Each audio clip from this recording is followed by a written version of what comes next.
Robert Plank Show, episode 361. Tell a story, look for inspiration outside your bubble, mass produce, course correct, connect with others, and grow your business in any niche with Joe Pardo. Hey everyone, and welcome back to the show. Thanks for listening. We're talking right now with Super Joe Pardo, and you can find him at superjoepardo.com. And he's a New Jersey-based business consultant, and he's always believed that society starts with you, and that to change society, you must first change how you think. And in early 2014, Joe decided to leave his family's $100 million business and pursue his dreams of starting his own business. So Joe Pardo founded the Dreamers podcast, business lessons from those who live their dreams, to build his platform of helping business owners pursue the business and lifestyle of their dreams. And Joe is now a consultant to entrepreneurs and multi-million dollar businesses all over the world, and he helps them grow by focusing on the T.O.P, the team, the offer, and the process. So Mr. Joe, glad to be talking to you right now. Glad to be talking to you, Robert. Thank you for having me on. I'm glad to have you on. And so we heard a little bit about you, but sort of hearing all that, what do you do? What do you have that makes you stand out and makes you special? I bring my own I bring my own style to what I do. From writing books to consulting to even creating artwork and music and all that stuff. Man, I do a lot of it in a way that I try not to allow myself to get too spoiled by other people. Like, oh, look what they're doing. Oh, I should do the same thing because that's what's going to work for me. So I limit my intake as far as like my content consumption. And I really, when I look at things, like, I don't look at things from like, hey, what are the people in my industry doing, or what, my niche doing. I look at the things that I'm actually interested in. Right. So like I love business, and I talk about business a lot. I talk about it on my YouTube channel. I have the podcast. I'm writing my fourth book that's all about business. And the thing is a lot of where I, my interests lie is in music. It lies in technology and things like of that nature. So, I look at other industries and other niches and see what people are doing, and blend it together to really like study and take that to to my audience.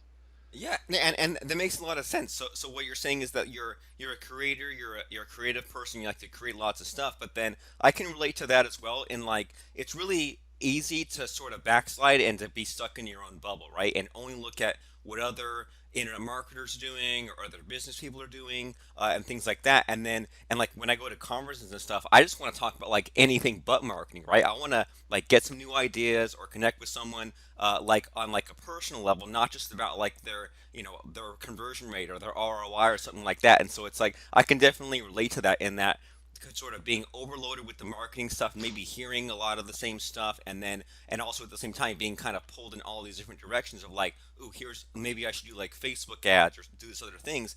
And so like by sort of seeing what people are doing in other niches, or even like seeing what musicians are doing, there's like new ideas, or even some people stumble upon things and you say, ooh, that's something that hasn't been done in marketing yet, or that hasn't been done for a number of years. I can definitely relate to kind of looking in places where a lot of people aren't looking.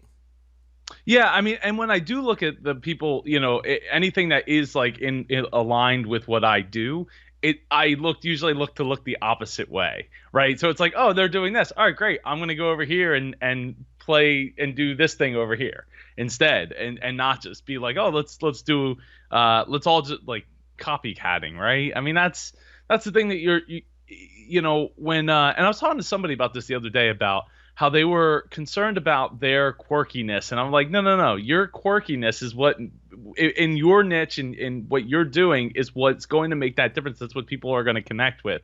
What you think is like weird or quirky, it might seem that way to other people, but they like, it's attractive, right? It's all in the eye of the beholder at that point.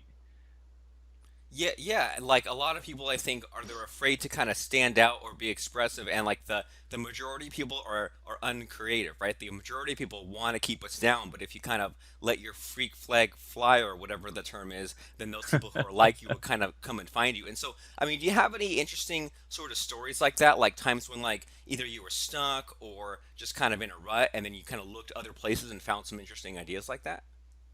Yeah, yeah. So like one of the things that I did about 4 months ago is I started doing a daily business vlog. And basically it's a vlog, right? Like what some of these other people, it's because I stumbled across a couple. Like I don't watch a lot of YouTube videos as far as like vloggers. Like you could name a bunch of names and I wouldn't know who they are. But I ran across like just one person and I started watching and I started studying like what are they doing and how can I bring that to like the style of what I like to do and how I like to do it. So I married this idea of a vlog with business lessons because I mean I had the podcast where I interview other people and I really like the idea of being able to document like my life. I just had a daughter a year and a half ago, so like the camera's usually out.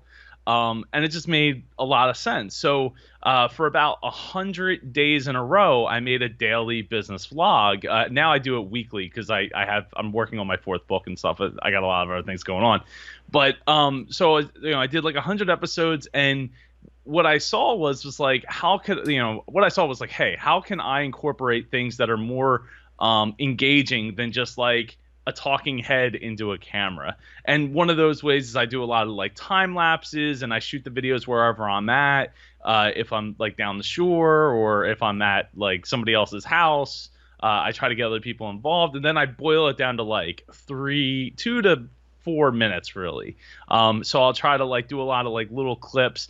God, honestly, one of the things I really love about boiling it down to just one a week rather than doing seven a week is I stopped doing I started to get to the point where I was like manufacturing them, right? Like it became a excuse me, a set formula for it. And it's like, I'd like to do these other things. I'd like to interject more humor and more like uh glimpses into my personal life and all that. But really like in order to keep up a 7 day a week pace, it's really not easy. So like it just became like a assembly line to do it. So now that I'm doing it once a week, like I can shoot over a couple of days and boil it down into like, hey, this is something that's even more engaging, incorporates like more time lapses, more interesting shots and things like that. Awesome, and that's sort of a really interesting thing you stumbled on there because there's one aspect of it of like, looking in other places and getting those ideas, but even like you mentioned, some of those vloggers, like I kind of look at some of those guys too, but I can't watch them for too long because it's just so much, and like some of those family vloggers, it's like they'll be like the husband has his own channel and he posts like 3 times a day. The wife will have his channel. They'll have like 4 kids. Each kid has their own channel, and I'm Wow. just like Really? every single day, and they've got like 7,000 videos total. And I remember like when I first saw things like that, I was thinking like at the time, like, man, even writing like one blog post a week is a lot. But then I saw these people with like 7 videos a day, and I was just like, whoa, that really like kind of stretches my mind as far as like what's possible. And then like even if I were to like to ramp up and do like things like this podcast is 5 days a week, or like putting out a new blog post every day for even like a couple of weeks, kind of like just like redefines what's possible. And then even if you go back down to that once a week format, it's like, whoa, now that is a breeze. Whereas before, I was telling myself for some reason that one thing a week is like 10 hours every Monday. But then if I had to actually make it all fit, you kind of figured out like the time management part of it, because you had to make all 5 or all 10 of those videos work. And then if you scaled it back, then now it's like super easy because you got your system down. And so so you mentioned in there that like you put out a lot of videos, but it came to the point where you were just kind of like struggling for content. So I mean, do you have any like usual go-tos as far as like coming up with ideas or coming up with like things to say or things to put on video, anything like that? So the content part wasn't the problem. I have like a spreadsheet with like 150 more episodes, and I constantly am coming up with new ideas because it's business like from the life of what I'm experiencing, right? So when I experience an experience at a business with a business or a business owner or one of my clients, or um, watching something, like if I'm watching, I watch very few TV shows, but like if I see something that picks, guides my attention, then I'll build something out from that. But um, the thing for me was, is I didn't, so like in the beginning, or not in the beginning, like towards the middle of when I was doing that, and I just started to not do it daily, like in the last like 2 weeks or so. um I there was a stretch there where I was recording like 4 days a week from my car. So like I was like strapping go like a GoPro on the roof of my car and like doing all this stuff. And but what I didn't want it to get like was that every episode had the same look and feel, Okay. right? So that's where it's like, yeah, the content's there. Like I could talk for days on end about the different nuances in business that I grew up in, and what I experience, and my clients and stuff. But the creativity of the videos, to make them engaging, to make people want to view them and then or share them, is that's where I was like, I put out enough content where if somebody finds my stuff now, there's like a couple hours of content there for them to dig through. And the same was with my podcast. When I started out 3 years ago, I went from 1 day a week to just a couple weeks later to going to 3 days a week. And then I think in the second month, I was like, well, what's two more a week? Right. So I said I did 5 days a week, and that was a really blistering pace. I did that for 3 months or something like that, 3 or 4 months. And but the thing is it grew the amount of episodes in my catalog to a point where it's like, well, now someone finds the show, they have all this content to go back to. So I went down to three, and then eventually back down to one. But I've like took the process and I've narrowed it down. Like I've refined it to a point where I'm so like it only takes me a half hour aside from recording the episode now to get it out, and it's done. Same with like doing the business vlog. Is like I can do that in like 30 minutes, but if I spend 40 or 50 minutes on one episode a week instead of 30 minutes a day for times seven, I can inject a lot more creativity. I can let myself come through a lot more, rather than like, I got to talk about this lesson today. Blah blah blah blah blah. Here's a time lapse. Okay, and like and subscribe, and here's another time lapse to close it out. Like, I wanna do more with the less time, because in the beginning I was shooting like 10-minute videos, and I was still talking about business lessons, but it just was, I was incorporating too many lessons. I was incorporating too much life, and then it just was. It took me a lot longer to like really get it to be watchable. But even in that, it's like 10 minutes long. Right, and it sounds like with all that, it's like you're trying to find that sweet spot, right? Where it's like not too much time for you. You kind of fit all the cool stuff that you want to put in there, and but it's also like not too long or short for that viewer as well. And I sort of come across that issue all the time of like, like these interviews I do like 20 minutes, but then if I'm doing an interview that's just me, I kind of start and I'm like, all right, I have all this material. It's going to be 20 minutes. I end up packing up too much stuff in there or like going off on tangents. Then it's like 40 minutes. I'm like, I better wrap it up soon. And I wrap it up like just about at 60 minutes because I'm sure not going to do like a 2 hour long podcast. But I definitely kind of experience that. And then sometimes like the episode's like over too quick and I'm like, oh, I could have like packed more stuff in there or combined ideas. And sometimes it feels like there's like too much. But it was interesting just kind of hearing your process there in that sort of you ramped up and then kind of ramped it back. So it's like I think that a lot of people are even just afraid of putting even in one piece of content out there every day. Like if you told somebody put out one podcast on Monday, YouTube video on Tuesday, like an article on Wednesday, something like that, they'd be like, "Whoa, that's too much." But like how you said, well, if you can get to one thing a week and then just kind of ramp it up to like two things a week, three things a week, maybe you'll be pushing yourself a little more than normal, but you can kind of figure out how much you can handle, how much time it takes up, and then how much it sort of tires you out. And then even thinking about what your goal is. And what you said right there in that, well, for a while you're doing every day, but then the big payoff on doing it every day was having that huge library at the end, and that's kind of what's been keeping me going with this, doing the podcast for putting out 5 days a week. Because I said, okay, well, I don't have to do this forever. I can always scale back, but maybe I'll hit 400 episodes, 500 episodes, and then I'll scale back, and then I can kind of reassess when I get back. But I think that there's so much cool kind of like just like almost playing mind tricks on yourself built in there, because a lot of people, they hear, I've got to do one thing in my business every day, and they give up before they started it. But if only they kind of ramped up and inched things up a little bit, then they could be amazed at how much they could get accomplished. So it's like really cool kind of hearing this backstory and kind of knowing like your thought process as far as like how much to do and how much time to fit in. So great Well, stuff. yeah, because you're gonna suck in the beginning. Oh yeah. Like my podcast sucked, and I mean, some people really loved it, but like when you look at my interviews from then to now, it's night and day. Just like the first episodes of my business vlog sucked. They didn't suck. They were okay, but they got better because I refined what I wanted to do and how I wanted to do it and incorporated more. But I would challenge you as to only pushing for 20 minutes. Like, is there a reason? Have you done any market research to find out, or are you just arbitrarily picking 20 minutes? 20 minutes seemed to be what people wanted. So I started off just putting out like the first 100 episodes of my show were just me, no interviews yet at that point, and every episode was about 40 to 60 minutes. And then I kept asking my list about like what they liked, and I kept hearing that like it was too long and that they didn't even like 30 minutes. They liked that sort of 20-minute sweet spot. But that because it was just you talking for 40 to 60 minutes, or is that because it's an interview that's really interesting? Good question. I think I might have to repoll them again. It might have been just because it was just me.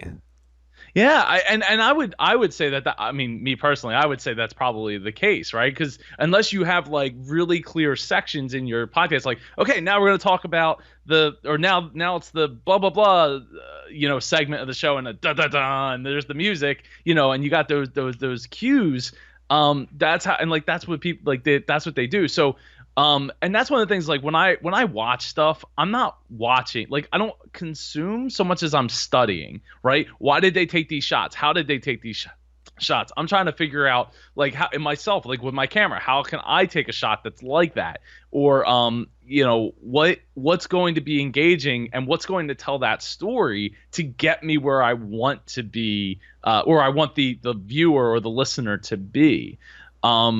So yeah, I mean, that's those things where it's like you have to constantly be challenging yourself in that, like, what's possible, what could I do, and what's the, always the minimal viable product, right? Like, what's the smallest thing I can do? Well, the smallest thing I can do is grab my iPhone and start shooting the video myself. If I can prove to myself that I'm going to do this for, use this for a week, 2 weeks, 3 weeks, okay, maybe I can invest in a better camera. Though really, the iPhone 7 is so great that depending on what you're trying to accomplish, you don't really need a better camera. What I will say is that my favorite camera is my GoPro, because I use that for like all my time lapses, and it's small and it's inconspicuous. It's the little Session 5. So it's like it's on a tripod, and like you stick that somewhere, and like I've had it in restaurants. I've put it like up in areas in restaurants.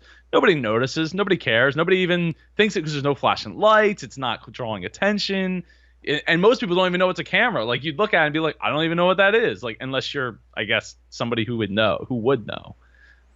Right, right, but yeah. So I like in there in that what I'm hearing is that you kind of just experiment with little things to see like is something like worth doing, right? Is it too much of a hassle, or is this going to be something that gets attention? And then also I like how sort of your thought process in there is that you kind of prove to yourself that you actually use it, because it's really tempting to go and buy like all these fancy cameras, all these fancy lights, and do all this research and waste all this time. And you might be saying, well, maybe I should just kind of do it the hard way first. That way I know what to look for. That way I know, like, is the video production like too much of a hassle or too long? Maybe I need to buy like a better software to edit the videos, or kind of, and then also like to prove that okay, I can stick with this for long enough, this vlogging thing or this podcasting thing long enough to justify upgrading my equipment. And so we've been talking a lot about kind of like just like general ideas, but you've mentioned a few times your podcast and your vlog. So I really kind of like to kind of dig into some of these actual like projects you have going on. So can you kind of unpack a few of those things for us? Yeah, yeah. So I mean, the podcast is the business lessons from those who live their dreams. That's 300 episodes, 303 episodes deep. 3 years. We've over 100, almost 110,000 downloads lifetime. Which it's really ramped up in the last like 8 months. It's been like ridiculous. Like, seriously, like if you think that you're not getting anywhere, just keep doing it. As long as they're getting some kind of like to one, then keep doing it, because what's going to wind up happening is you'll be like me, and you'll be like, man, I'm only getting 500 downloads a month and I don't understand what's going on. And then you'll find out that your feed was broken this whole time to iTunes. You'll fix your feed to go from 10 episodes, the last just showing 10 episodes, to every episode, and then all of a sudden, bam, you go up to 2,000. Then I was to 3,000, 4,000, 5,000 a month. And just like 8 months ago, I was getting 500 a month for like the last 6 months before that. So don't give up on what you're doing. But figure out what you want. And the being able to utilize, like, if you wanted to start a podcast, like your iPhone, your phone has a pretty good microphone. You could get those recordings on there. There's really cheap equipment that some of the best podcasters I know, most famous podcasters I know, they're using like really, really cheap equipment. When it comes to the camera thing, right? Like you were saying, my wife always gets on me. She's like, you return more things than I ever knew anybody to return anything. I'm like, yeah, because when I buy something, I wanted to integrate into my process. Like you said, I don't want it to be a pain in the butt to use. I want it to do exactly. I mean, before I bought my Canon 80D that I have now, I went through 4 cameras that I ended up returning or selling after the fact. And taking a hit on, because they just didn't do exactly what I wanted it to do and how I wanted it to do it. Now, with that said, carrying around a Canon 80D is like a big pain in the butt. But when I can't do that, I'll grab this. I think what's most important though is that if you're getting hung up on like what equipment you should buy, you should maybe look up, like, if we're like watching all these YouTube videos to find out what equipment, stop doing that. Watch some videos on how to tell a story.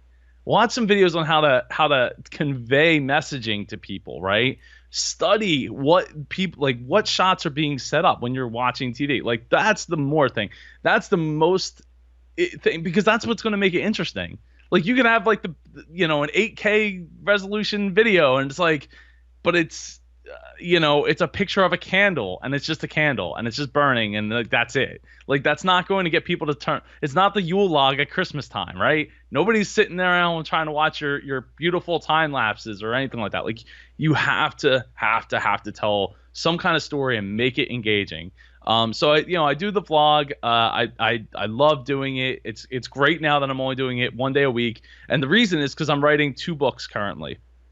The first book is Sales Won't Save Your Business, 100 Pages to Jumpstart Growth in Your Business. And the second book is a working title, is The Wisdom of Walt for Kids. My good friend, Dr. Jeff Barnes, wrote a book called The Wisdom of Walt. He's writing Beyond the Wisdom of Walt. He just gave me some great news on that this morning, actually, that another friend of ours is going to be writing the foreword for that book. And we're currently working on a version of the book for kids.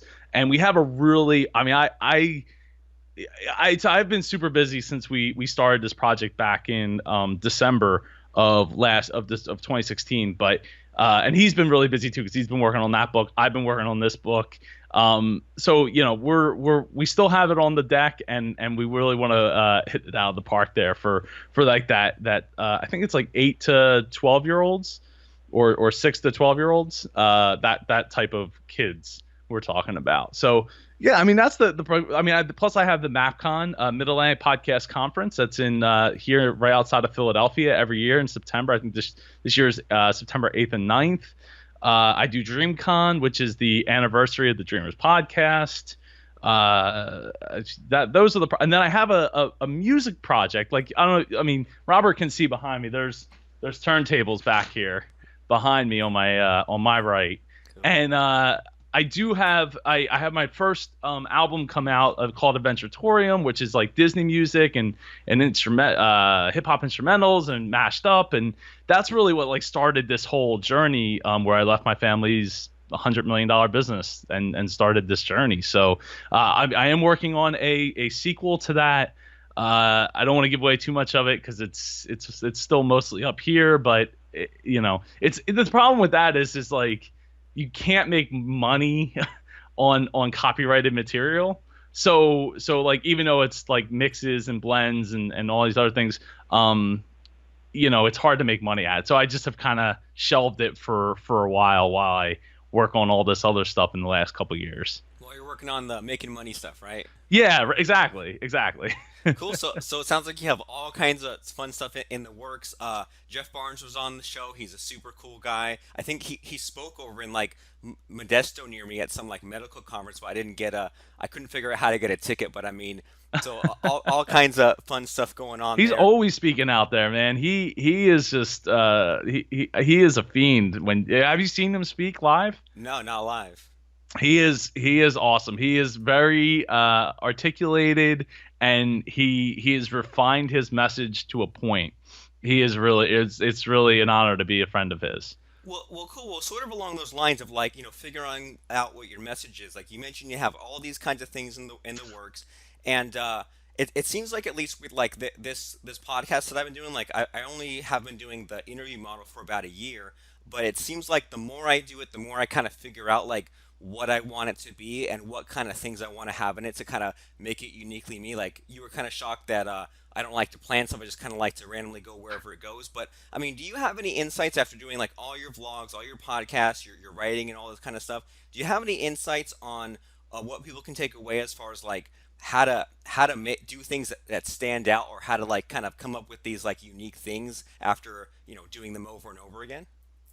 So a lot of times, and just like in marketing, it becomes a formula, right? It's like if you ask, what's like clickbait, right? Like you won't believe insert thing here, or your customers hate you because dot dot dot. Like it's like you could insert pretty much any words, and it's going to like the Mad Mad Libs. Libs. Yeah, I was about to say ad libs, Mad Libs.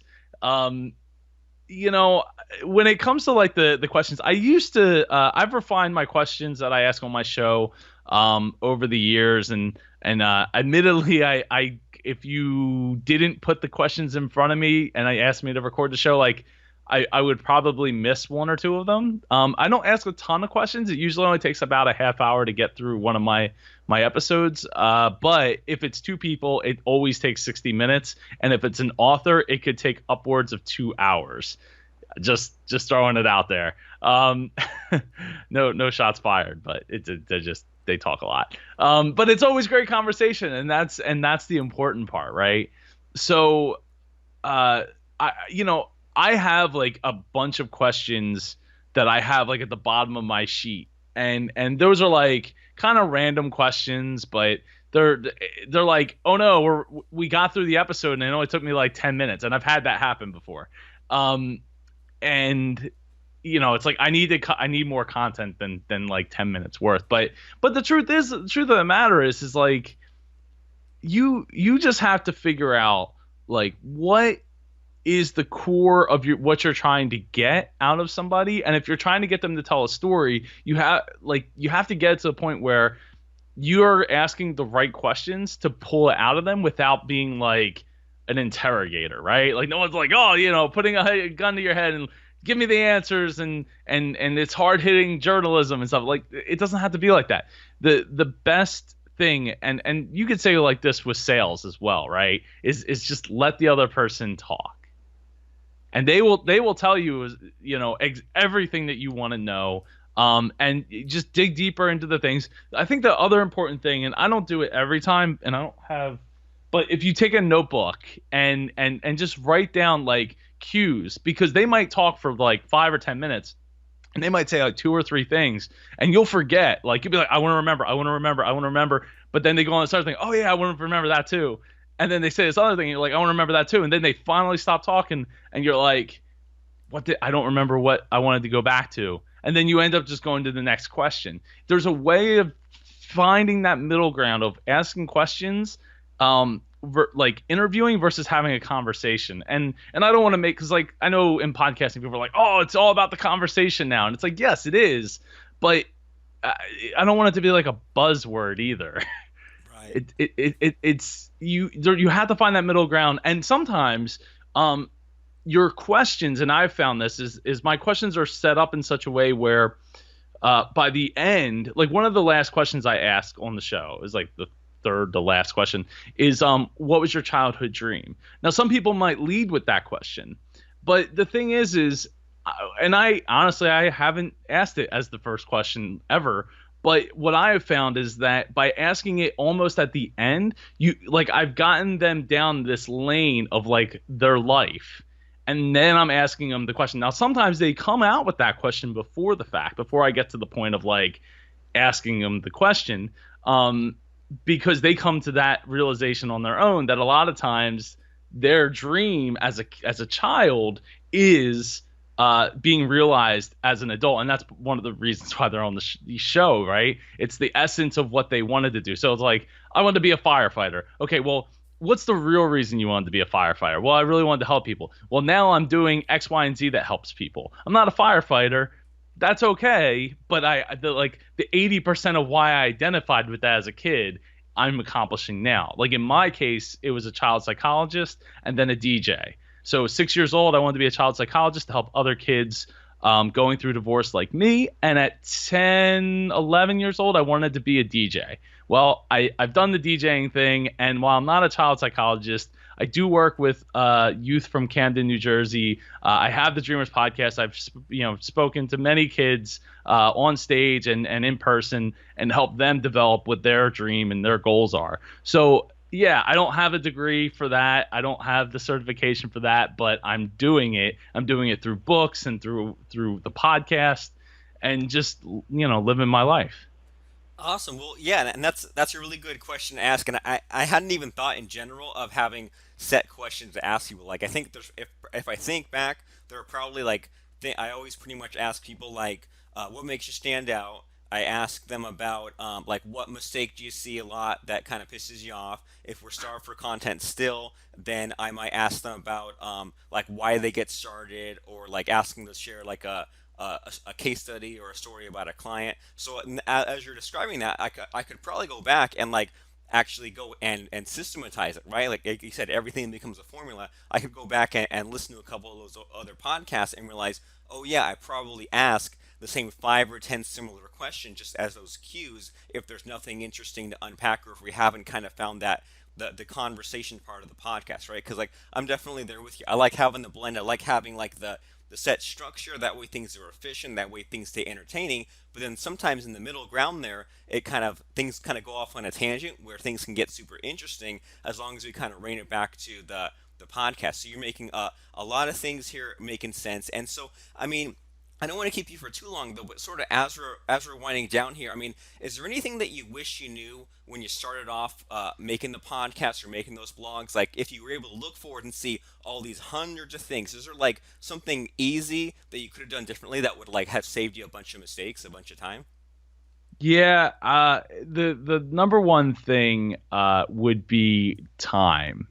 So one thing I kind of regret, because in the grand scheme of things it didn't really matter, but at the time I felt when I was starting up the show and in the first like I don't know 4 months, three four those in those months where I was doing it 5 days a week, um I took a long trip to it was my first time to go into California on a family vacation, first time to Vegas too, which I didn't really care for like at all, but it was my first time being there. And uh, through that trip, I had to edit a lot on my laptop, and to make sure that I could keep that 5 day a week pace up. And at the time, I wasn't getting nearly. I think at the time, I was probably coming down off of that iTunes new and noteworthy like super spike in the very beginning that I had, where I had like a 10,000 download month, and or it was like 9,000 something in the first like two in the second month. It was like in the second month. So me, I was like, oh man, I gotta keep this up. I gotta keep this up. But in reality, like if I had just taken a week off, it wouldn't have been the end of the world either. I think the way that I fixed that isn't just through uh, doing it 1 day a week, because as you recall, I went from 1 to 3 to 5 to 3 to 1, and the reason I made the jump to 3 was so I could write, excuse me, my first book. But the big thing was getting comfortable with myself and getting comfortable with talking on the mic more, which you can only get better if you just do it. So the big thing there though is as I stopped editing my podcast, because at the time I was editing the crap out of my podcasts.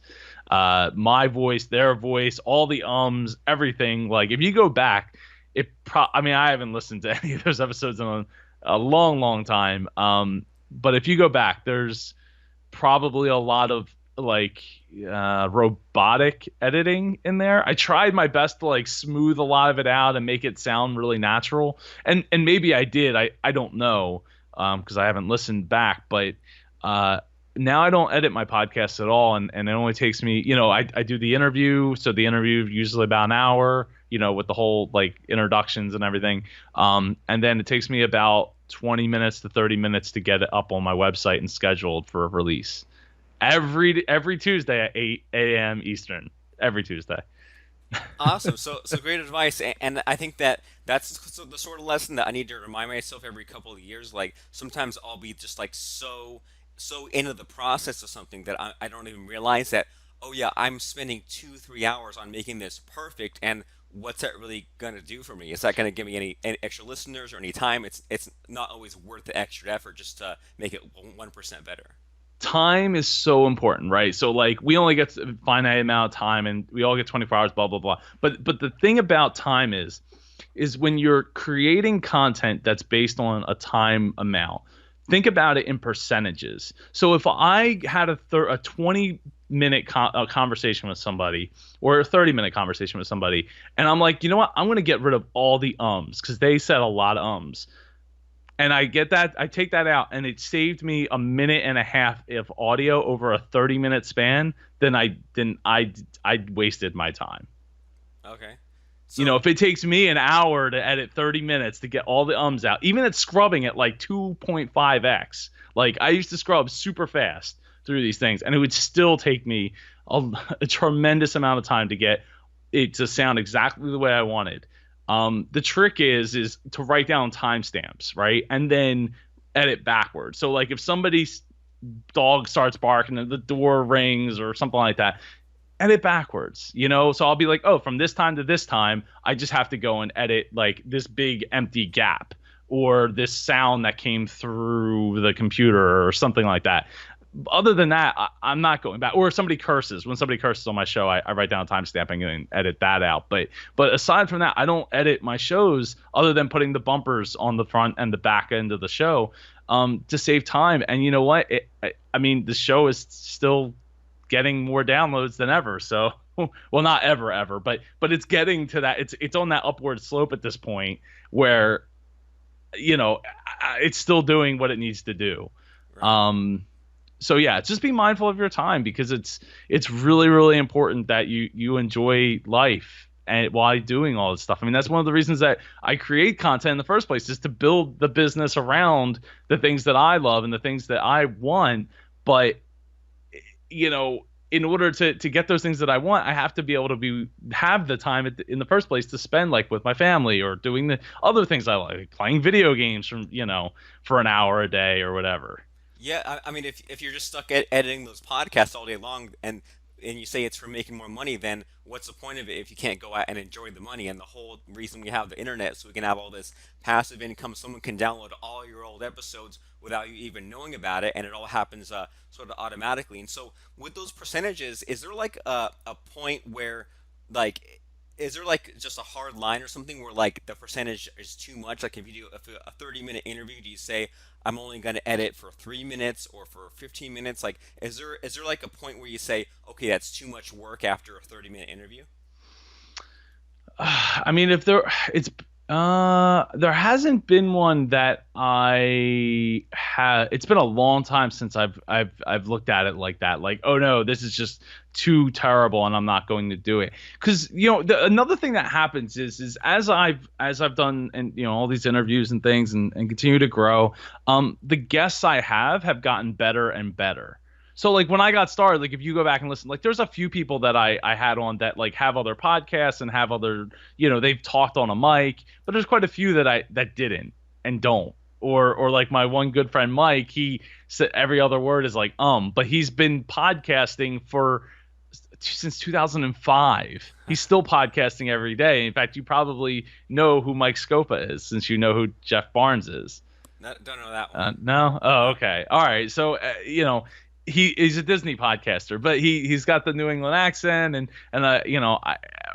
I did a really, like, it took me forever because it was a long episode. And in the beginning, I actually split it. It's one of the only two episodes that are split into two parts.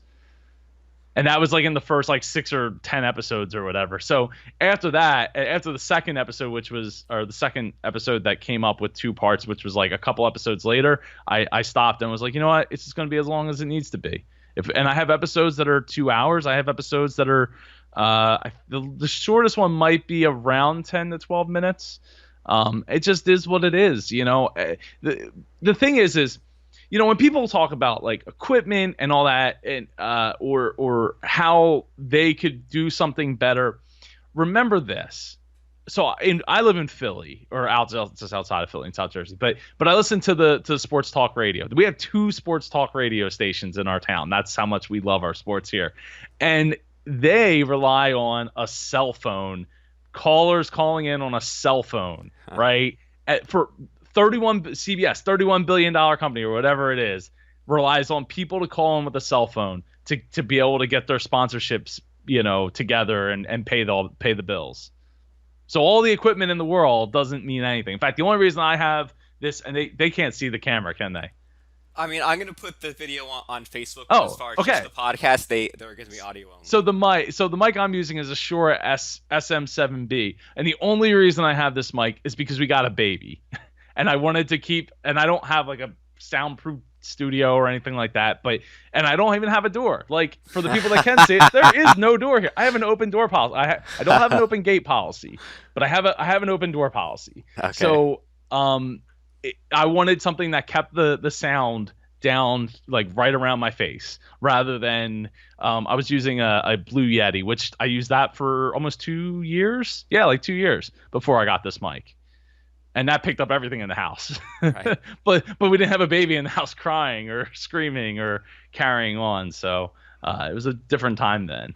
Super funny, but I mean, yeah, but whatever gets it done, right? And I mean, I'm still Yep. talking on a $25 headset, and I've looked at getting like a Blue Yeti and like a Chaotic eyeball and stuff like that. And I'm just like, I could go down the rabbit hole there, or I could just keep on doing what's working, and I can instead focus on just putting out just so much stuff that number one, like I have all this traffic coming in, I get a better feel on like what I'm doing, and then also like you mentioned, some guests are better than others, and I feel like the interview process is getting easier for me, and then also if I have some of those bad guests, I can kind of handle them a little bit better. Like if they're not very chatty, I can kind of be chatty for them, make up the difference. Or if they kind of make a weird point, I can kind of change the point a little bit and say, oh, what I got out of that point was this instead. So it's like it's getting easier as it goes on, but I'm not even noticing how easier it's getting. And it always makes me think back to like, didn't Leonardo, the sculptor, have like 800,000 different pieces? And it's like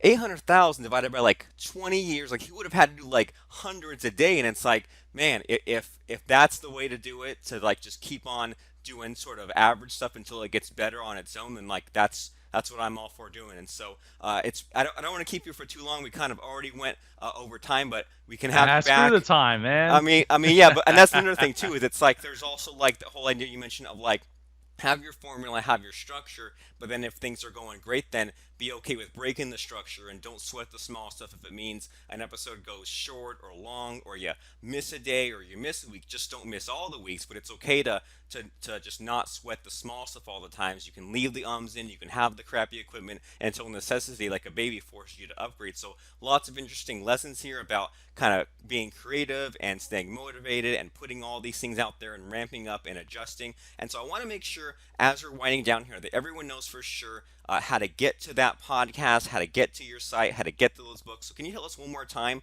those resources on how to find you?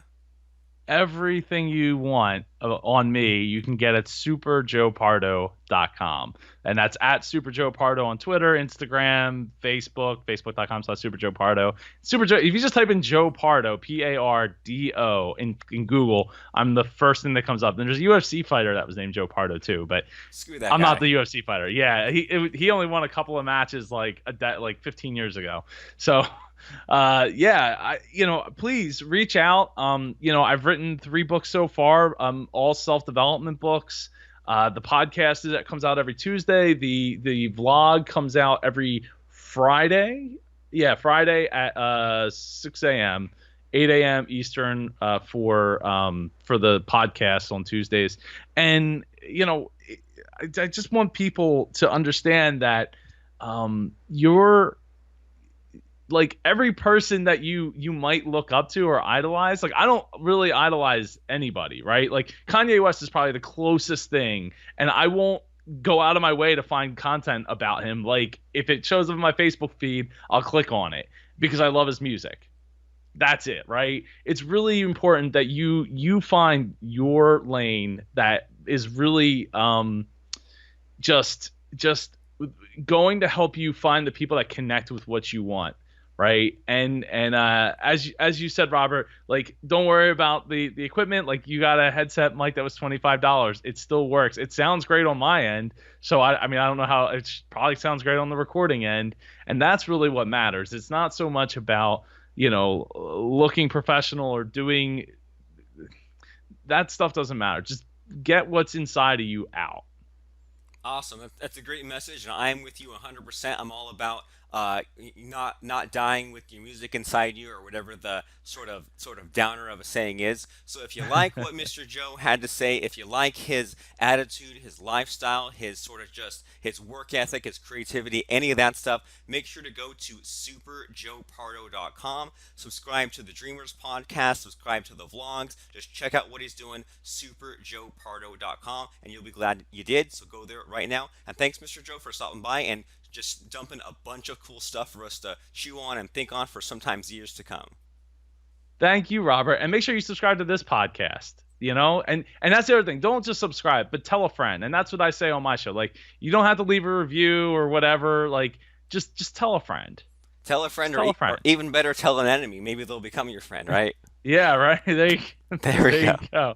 We really appreciate you listening to today's episode of The Robert Plank Show. Subscribe to us on iTunes and rate and review us at robertplank.com